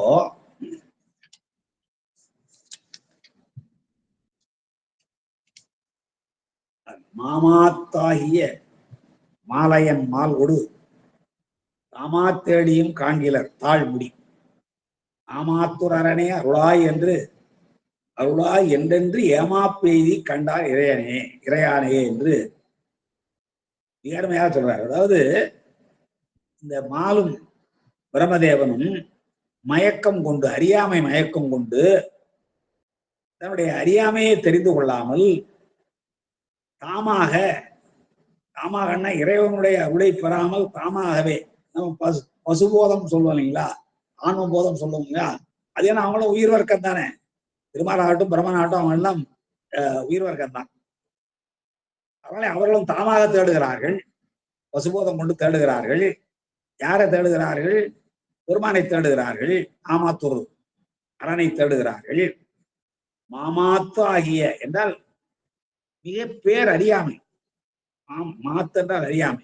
இன்னொரு பொருள் சொல்லுவாங்க, மகத்து என்று சொன்னா மாத்து என்று ஆச்சுன்னு சொல்லி அதுக்குன்னே பெருமைன்னு பொருள் சொல்லுவாங்க.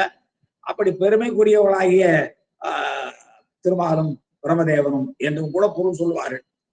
எது சரியான பொருள் நீங்க வச்சுன்னா, அறியாமை மிக்க காரணத்தினாலே மயக்கம் கொண்ட இந்த பிரம்மதேவனும் திருமாலும் தாமாக தேடுகிறார்கள். எதை தேடுகிறார்கள்? தாளையும் முடியையும் தேடுகிறார்கள். அயன் மால் திரு அடியையும் அயன் திருமுடியையும் தாமாக தேடியும் காண்கிலர். பார்க்க முடியல, என்ன அங்க ஆணவம் வருது. அதுக்கு பிறகுதானே அவங்க உணர்ந்து 5 எழுத்தில் பாடி பெருமானுடைய காட்சியை பெற்றார்கள் நம்முடைய சேக்கனார் முன்னாடியே சொல்லுவார். அப்புறம் என்ன பண்றாங்க? ஆமாத்தூர் அரணே அருளாய் என்று அதுக்கு பிறகுதான் திருவாமாத்தூரில் எழுந்தருள் இருக்கிற பெருமானே எங்களுக்கு அருள் செய்வாயாக, அருள் செய்வாயாக என்று திரும்ப திரும்ப அவர்கள் வேண்டிக் கொள்ள அவர்களுக்கு இன்பம் விளைவிக்கிற வகையிலே ஏமாப்பு எய்தி கண்டாய் இறையானையே, இறையானையே அந்த ஆமாத்தூர் பெருமானை அவர்கள் அடைந்தார்கள், கண்டார்கள் என்று. பெருமானுடைய அருள் இல்லாமல் எதுவும் நடைபெறாது. நாம பசுபோதம் கொண்டு தேடினால் கிடைக்க மாட்டார். ஆன்மபோதத்தை எல்லாம் விட்டு எல்லாம் பெருமான் தான் நமக்கு துணையாக இருக்கிறார், அவன் அருளாலே அவன்தால் வணங்க முடியும் என்ற உணர்வு கொண்டால்தான் திருவுருளை பெற முடியும். அதான் இங்கே சொல்கிறார். மாமாத்தாகிய மால் அயன். மால் என்பது திருமால், அயன் பிரம்மதேவன். இவர்கள் நடுவரும் மால் கொடு மயக்கம் கொண்டு, அஞ்ஞானத்தாலே மயக்கம் வருகிறது. ஞானம் வந்தால் மயக்கம் போயிடும். அஞ்ஞானத்தாலே தாமாக தேடி அறியப்படாத சிவனை, பசுபோதத்தாலே தேடினால் கிடைக்காத சிவனை நம்ம பெருமான் சொல்லுவார் இல்லையா, தேடி கண்டுகொண்டேன் மாலோடு நான்முகனும் தேடி தேடோனா தேவனை என்னுள்ளே தேடி கண்டு கொண்டேன் என்பார். அதான் உண்மை. அதையும் சொல்றார் அங்கே நாவுக்கரசர் பின்னாடி சொல்றார் அங்கமாலையில, என்னுள்ளே இருக்கிற தேவனை நான் தேடி கண்டு கொண்டேன், மாலோடு நான்முகனும் காணா அந்த தேவனை நான் கண்டு கொண்டேன் தான். அதான் மாத்தாகிய மாலையன் மால் கொடு என்றால் மயக்கம் கொண்டு, அஞ்ஞான மயக்கம் கொண்டு தாமாக தேடியும், தாமா தேடியும்னா தாமாக என்ற ஈற்றெழுத்து இல்லை, உயிர்மை எழுத்து. தாமாக தேடியும் தாழ்முடி காண்கிலர். தாழ்னா திருவடி, முடின்னா திருமுடி, ரெண்டையும் பார்க்கவில்லை. அதற்கு பிறகுதான் பிழை உணர்ந்து ஆமாத்தூர் அரணே எங்களுக்கு நீ அருள்வாயாக அருள்வாயாக என்றென்று ஏமாப்பு எய்தி பெருமானுடைய அருள் கிடைத்ததனாலே இன்னும் பெற்று அதுவே ஒரு பெரிய அரணாக விளங்க இறையானையே கண்டார், பெருமானை கண்டார்கள் என்று முதல் பாடலை சொல்கிறார். 11 பாடலும் மிக அருமையாக இருக்கிறது. அன்பர்கள் அவருடைய அகச்சான்றெல்லாம் பல இடங்களில் சொல்றாரு. சந்தியானை, சமாதி செய்வாரங்கள் குந்தியானை, புத்தேளில் உழப்படும் அந்தியானை, ஆமாத்தூர் அழகனை சிந்தியாதவர் தீவினையாளரே. யாரு தீவினையாளருங்கிறதுக்கு ஒரு சரியான இலக்கணம் காட்டுறார்.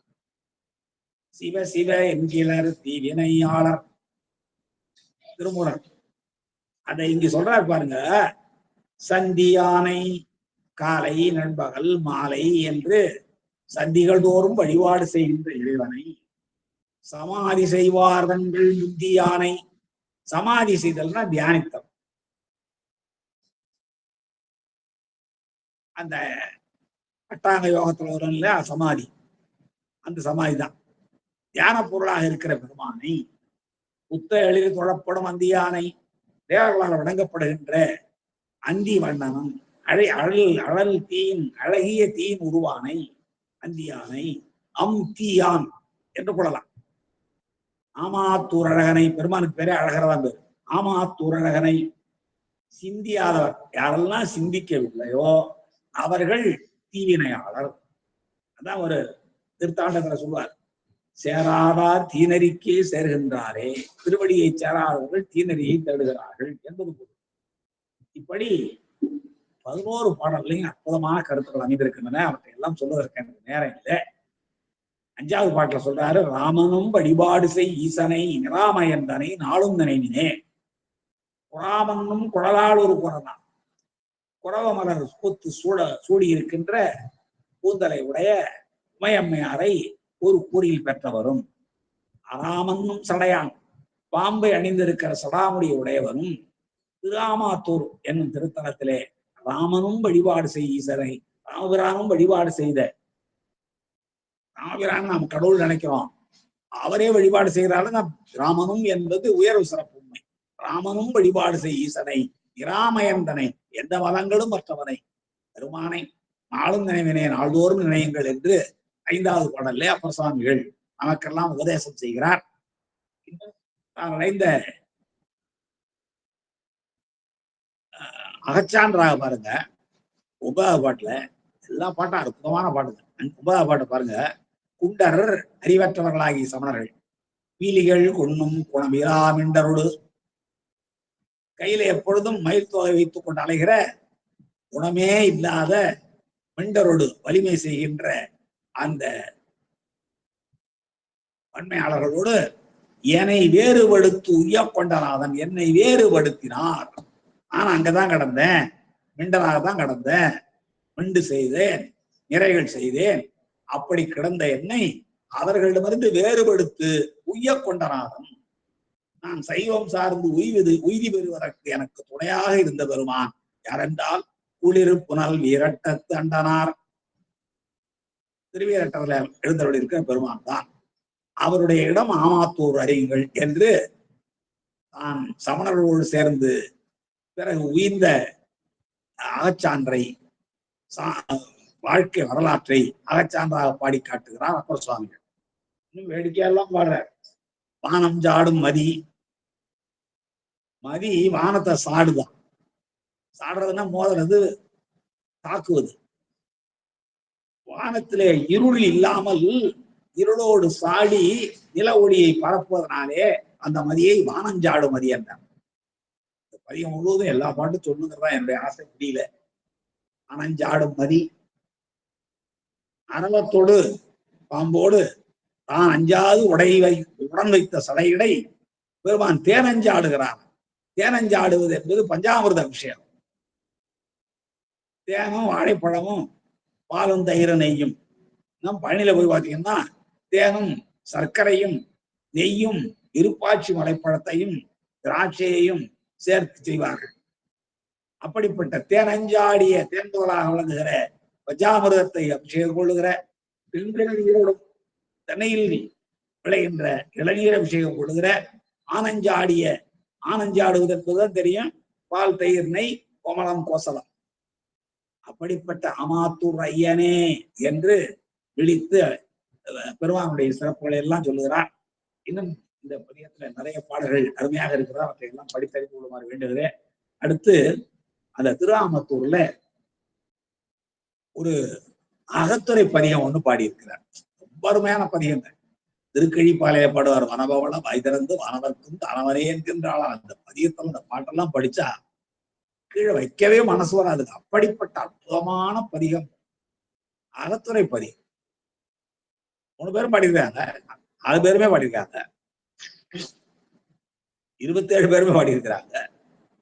இங்க இவர் பாடுறத பார்ப்போம்னா கொஞ்சம் ஈர்ப்பாற்றல் அதிகமா இருக்கும். இவர்கிட்ட வானவர்க்கும் தானவரே என்கின்றாளா என்று சொல்லுவார். அங்க கழிப்பாலை தேவர், கழிப்பாலை மேயானை கண்டாள் கொல்லோ என்று பாடி முடிப்பார். அருமையான பதிகம். அதுபோல இங்க ஆமாத்தூர்ல ஒரு பதிகம் பாடி இருக்கிறாரு. பெருமானுக்கு பேர் அழகியன், அழகியர், ஆமாத்தூர் அழகியர். அழகியநாதர், அழகிய நாயகி என்பதுதான் அப்பன் அம்மையருடைய திருநாமங்கள். அப்ப என்ன சொல்றாரு, அழகியராகிய அந்த இறைவனுடைய காட்சியை ஈடுபட்ட தலைவி ஒருத்தி கூறுவது போல அமைந்திருக்கிறது இந்த பதிகம். அதாவது கனவுல தலைவனை காணுகிறாள் தலைவி. கனவுல கண்ட தலைவனை தலைவி தோழிகிட்ட சொல்ல, அவ பார்க்காத தலைவனை கொண்டு வந்து தருவாள். இது ஒரு வடமொழி இலக்கியத்துல வர்ற ஒரு அருமையான பகுதி. அது எனக்கு உடனடியாக நினைவு வரல, ஆனால் அற்புதமான பகுதி. தோழிகிட்ட தலைவி சொல்றா, என்னுடைய கனவில் வந்த தலைவன் இவன் என்று. கனவில் வந்த தலைவனை தலைவிக்கு மட்டும்தான் தெரியும். தலைவியோட கனவுல வந்த தலைவன் எப்படி இருப்பான்னு தோழிக்கு தெரியாது. ஆனால் தோழி கொண்டு வந்து சேர்ப்பாவன. அப்படி ஒரு வடமொழி இலக்கியம் இருக்கிறது. அது நினைவு வருகிறவங்களும் சொல்றேன், இப்ப நினைவு வரல. அப்படி ஒரு கனவுல தலைவி தலைவனை காணுகிறாள், அந்த ஆமாத்தூர் அழகனை காணுகிறாள். தன்னுடைய மனத்தை மயக்கிய அந்த தலைவன் கனவு போன உடனே காணாம போயிடுறான். அவனை கண்டுபிடிச்சுட்டான். அவன் போயிட்டான், இங்க போறான் என்று சொல்லி பாடுவது போல அமைந்திருக்கிறது இந்த பதிகம் முழுவதும். இதுல ஒரே ஒரு பாட்டு பார்ப்போம், முதற் பாடல். அது சரி, இது தலைவி பாடுறதானே, நமக்கு என்ன பிரயோஜனம் என்றால், சிவன்பால் ஈடுபட்டு சிவனிடத்து ஈடுபட்டு பசுத்தன்மையை இழந்த உயிர், நம்முடைய ஆன்ம தன்மையினையே இழந்து விட்ட ஒரு உயிரினுடைய உயர்ந்த நிலை பெருமானை எப்படி தேடும் என்பதை குறிப்பதுதான் இந்த பதிகத்தினுடைய உள் நோக்கம். சிற்றின்ப பொருள் பேரின்ப பொருள் என்று சொல்வார்கள். திருக்கோவையார் படிச்சீங்கன்னா தெரியும். ஏன் திருக்கோவையாரில் இப்படி எல்லாம் தலைவனுடைய அழக, தலைவியோட அழகை பாராட்டுறான்?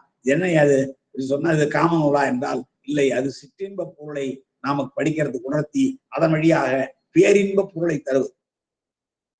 அதான் பேராசிரியர் உரையை வச்சு படிக்கணும். திருக்கோவையார் படிக்கிறப்போ பேராசிரியர் உரையை வச்சு படிச்சோம்னாதான் அதனுடைய சிற்றின்ப பொருள் என்ன, பேரின்ப பொருள் என்ன என்ற வேறுபாடை நம்மை உணர்த்துவார் அந்த உரையாசிரியர்.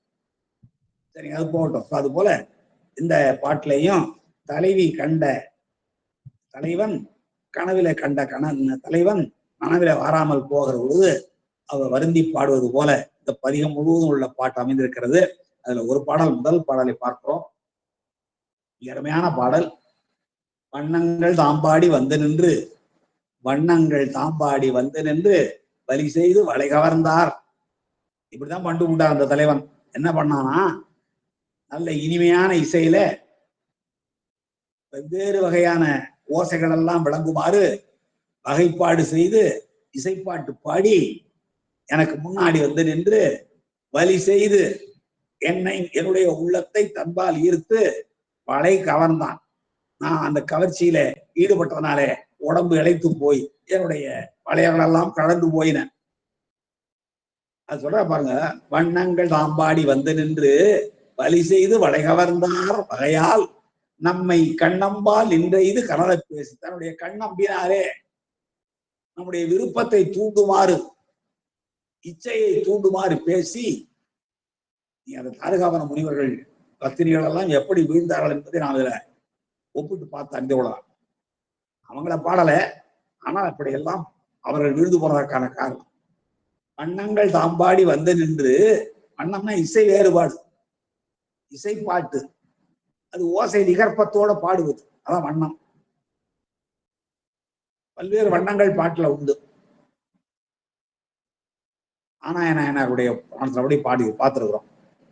அப்படி என்ன வண்ணங்கள் தாம்பாடி வந்து நின்று, கனவுல எனக்கு முன்னாலே வந்து நின்று வலி செய்து வளை கவர்ந்தார் வகையால் நம்மை கண்ணம்பால் நின்றது. அம்பு எய்கிறான், ஆனா என்ன அன்பு, கண்ணாலேயே பார்வையினாலேயே வீசி என்னை வீழ்த்திட்டான். கண்ணம்பால் நின்று என்னை கனல பேசி, கனவுல என்றால் என்னுடைய இச்சை நோயானது, காம நோயானது, விருப்ப நோயானது வெகுமாறு பேசி கடியதோர் விடையேறி, அதுக்கு பிறகு விரைந்து சொல்லுகின்ற ஒரு ரிஷபத்தின் மீது ஏறி, காபாலியார் கையில் காபாலத்தை ஏந்தி இருக்கிறதால சிவபெருமானுக்கு காபாலின்னு ஒரு பேர். மயிலாப்பூர்ல இருக்கிற இறைவனுக்கு காபாலின்னு பேர். காபாலீஸ்வரன், கற்பகாம்பாள் உடனாய காபாலீஸ்வரன் பேர். கபாலத்தை கையில ஏந்திருக்கிறனால பெருமானுக்கு கபாலி காபாலின்னு பேர். பிரம்மகபாலத்தை கையில வச்சிருக்காருல்ல, அதனால. வண்ணங்கள் தாம்பாடி வந்து நின்று வலி செய்து வளைகவர்ந்தார் வகையால் நம்மை கண்ணம்பால் நின்று இது கனல பேசி கடியதோர் விடையேறி மிக விரைந்து செல்கின்ற ஒரு ரிஷபத்தின் மீது ஏறி காபாலியராகிய அவர் சுண்ணங்கள் தாங்கொண்டு நல்ல மணப்பொடிகளை எல்லாம் பூசிக்கொண்டு துதைய பூசி உடம்பு முழுவதும் செறிவாக பூசிக்கொண்டு தோல் உடுத்து நூல் பூண்டு புலித்தோலை ஆடையாக அணிந்திருந்து நூல் பூண்டு வெந்நீரை ஒன்பது போலவர் மாவின் இழை நாவுக்கரசரை பாடுவார். அப்படி நூல் பூண்டு தோன்ற தோன்ற கனவிலே பெருமான் தோன்ற தோன்ற அண்ணலார் நமக்கெல்லாம் தலைவராக விளங்குகிற அந்த பெருமான் அழகியரே பாருங்க, ஆமாத்தூர் ஐயனாரே அழகியரே போகின்றார். இப்படி எல்லாம் என்ன செஞ்சுட்டு வளை கவர்ந்து கனலை பேசி தன்னுடைய உடம்பில் சுண்ணத்தை சரிய பூசி மணப்பொடிகளை எல்லாம் முறவும் பூசிக்கொண்டு அண்ணலாராகிய அழகியராகிய ஆமாத்தூர் ஐயனாராகிய அவர் போகின்றார் கடிது செல்லுகின்ற ஒரு விடையேறி போகின்றார். வந்து காணீர் தோழிகளே, செவிலித்தாயே, நற்றாயே, வந்து பாருங்கள் என் உள்ளம் கவர்ந்த கள்வன் விரைந்து கடிந்து செல்லுகின்றான், வந்து பாருங்கள் என்று இந்த பதிகம் முழுவதிலேயும்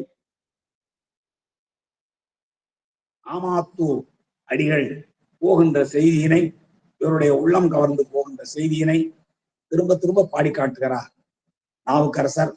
ஒரு பெண் நிலையில் நின்று ஒரு பெண் எப்படி பாடுவாளோ அதை உணர்ந்து பாடுகிறார். அதான் அந்த ஆண் பெண் அறி என்ற வேறுபாடு எல்லாம் கடந்த ஞானியாக விளங்குவராலே ஒரு பெண் எப்படி நினைப்பாள் நமக்கு தெரியாது, அதை உணர்ந்து பாடுகிறார் நம்முடைய அப்பர் சுவாமிகள். இன்னும் இந்த பாடலை சொல்கிற பொழுது பெருமானுடைய சிறப்புகளை எல்லாம் சொல்லிக்கொண்டே வருவார். அவருடைய தடத்த லட்சணம், சொருப லட்சணம் எல்லாவற்றையும் உணருமாறு பாடுவார்.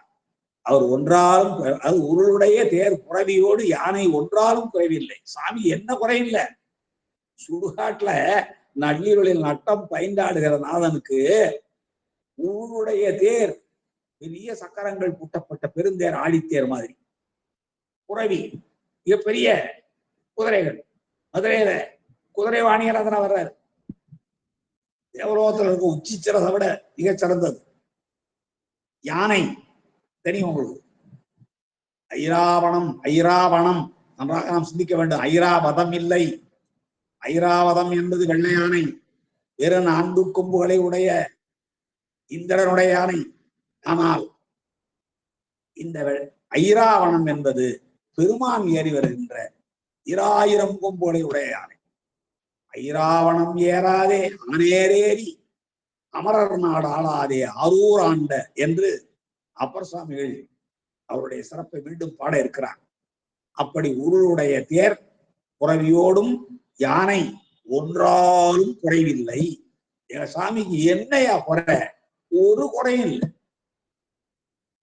ஆனால் ஊர்தி வெள்ளேறு, அவர் ஊர்ந்து செல்லுகின்ற வாகனம் வெள்ளேறு. இருளுடைய கண்டத்தர் அடையாளம் சொல்றா இந்த தலைவி. அவர் இருளுடைய கண்டத்தர், கருப்பாரும் கழுத்து, செந்தி வண்ணர், உடம்பு எப்படி இருக்கு, வேறு தீ வண்ணர்.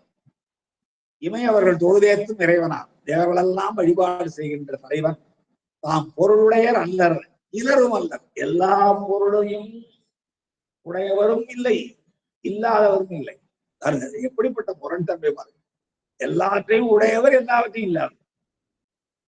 புலித்தோல் உடையாக பூதம் சூழ புலித்தோலை அணிந்திருக்கிறார்.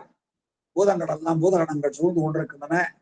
அருளுடைய அங்கோதை மாலை மாறுவர், அழகான கோதை என்றால் மலர் மாலைகளை அணிந்தவர். அழகியரே ஆமாத்தூர் ஐயனாரே என்று இந்த தலைவி இந்த பாட்டை சொல்றார். இப்படி நிறைய பாடல்கள்ல ஒன்றாலும் குறைவில்லை என்ற செய்தி திரும்ப திரும்ப சொல்லப்படுவதை நாம் பார்க்கிறோம்.